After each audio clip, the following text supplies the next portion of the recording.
Welcome aboard! Hi, I'm Vanessa. I'm a flight attendant and a photographer from Hong Kong. Today I'm going to tell you my story of how I met two guys in two different countries. So I travel a lot around the world and many people will ask me, "Hey Vanessa, do you ever meet people when you travel?" Yes, I do, but it's not really what you think. Look, I don't really use Tinder, Bumble, or Coffee Meets Bagel when I travel. Yeah, okay. What? No. I hate swiping. I always go to the streets and I take photos, and that's how I meet people.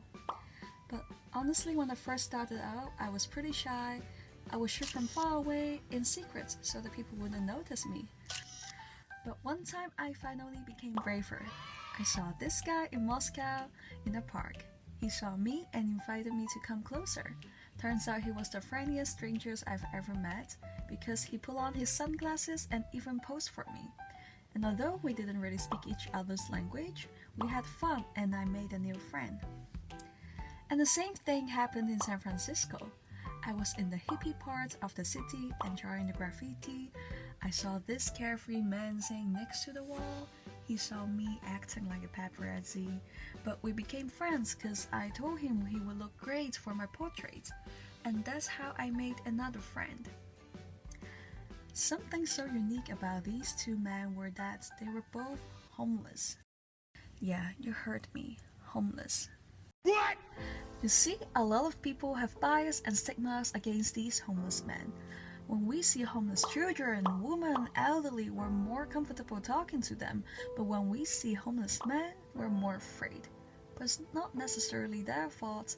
It is the society which tells us that homeless men are dangerous, angry men. We pretend we don't see them and we walk away. And this is a world problem. In United States, 70% of homeless people are men. United Kingdom, 86%. And in Hong Kong, 9 out of 10 homeless people are men. There are so many roles that the society expects men but not women to fulfill. You should always stay strong. You should be the leader of your family. You should have everything under control. When they fail at their roles, many feel ashamed to ask for help. Eventually, they walk away because they don't know how to face the mess anymore. They think that they suck and refuse to get help from friends and family, and that is why many end up being isolated and lonely on the street. I'm so happy that I'm a photographer, that I'm able to see people whom I normally don't see. Homeless people are not the problems to be solved. They're the people to be loved just like you and I. And next time, when you see a homeless man, I encourage you to give him a smile. Cheers.